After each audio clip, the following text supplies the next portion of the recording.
పక్షుల కిలకిల రాగాలుతో ఉదయం సూర్యోదయం మొదలైంది. పచ్చటి పంటల వాసన గాల్లో మునుగుతూ సెలయేరుని తలపిస్తూ వాగు నిశ్శబ్దంగా నడుస్తోంది. ఆ వాతావరణానికి ప్రతిధ్వనులా ఓ అమ్మాయి నడక వినిపిస్తోంది. గట్టుపై నడుస్తూ వస్తున్న అమ్మాయి.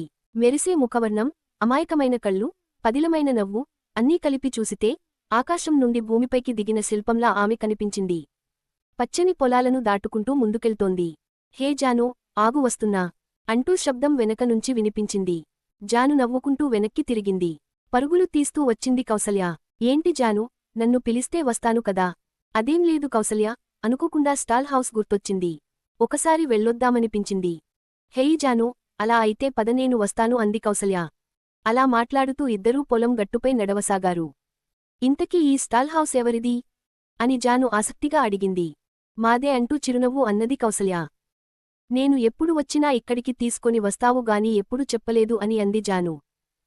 నువ్వు అడగలేదు కదా.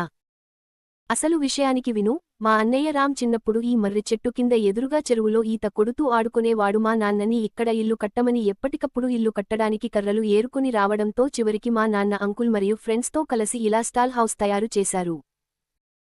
వాడు ఈ ఇంటి చుట్టూ పూల మొక్కలు, పక్కన మర్రి చెట్టు, మామిడి చెట్లు, ఆ వైపు తేయకులు, దాల్చిన చెక్క, ఇలాచీ, ఇటువైపు అమృతవల్లి, పసుపు కొమ్ములు, గుగ్గిలం, మాచిపత్రి, బృహితిపత్రం, మారేడు, గరిక, ఉమ్మేత్త, ఉత్తరేణి, తులసి, గన్నేరు, దానిమ్మ అని ఇంటి చుట్టూపక్కల ఉన్న అన్ని రకాల మొక్కలను జానుకి చూపించింది కౌసల్య.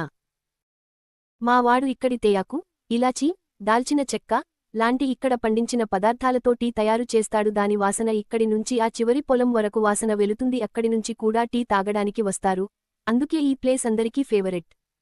మావాడు ఇంటికన్నా ఇక్కడే ఎక్కువ టైం స్పెండ్ చేస్తాడు. అసలు మా అన్నయ్య పెట్టిన పేరు శాంకరి ద్వారక అని పెట్టాడు కాని టీ తాగడానికి ఎక్కువ మంది రావడంతో టీ హౌస్ అని ఊరిలో వాళ్ళు అంటారు. ఊరిలో వాళ్ళు ఉదయం సాయంత్రం పూట ఇక్కడే కూర్చుని కబుర్లు చెప్పుకుంటూ ఉంటారు. మా అన్నయ్య టూర్ నుంచి వచ్చినప్పుడల్లా ఇక్కడే కూర్చుంటాడు. ఆ చెరువు దగ్గర ఒక బల్ల ఉంది చూడు, అక్కడ కూర్చుని సూర్యోదయం సూర్యాస్తమయం చూస్తాడు. ఇక్కడ చాలా ప్రశాంతంగా ఉంటుంది అని కౌసల్య జానుతో మాట్లాడుతూ పోతుంది. జాను అర్థం చేసుకున్నట్టుగా తల ఊపింది. వారు మాటలు కొనసాడుతున్న సమయంలో రామ్ తన రాయల్ ఎన్ఫీల్డ్ మీద ఊరి పొలిమేర దగ్గరకు చేరాడు.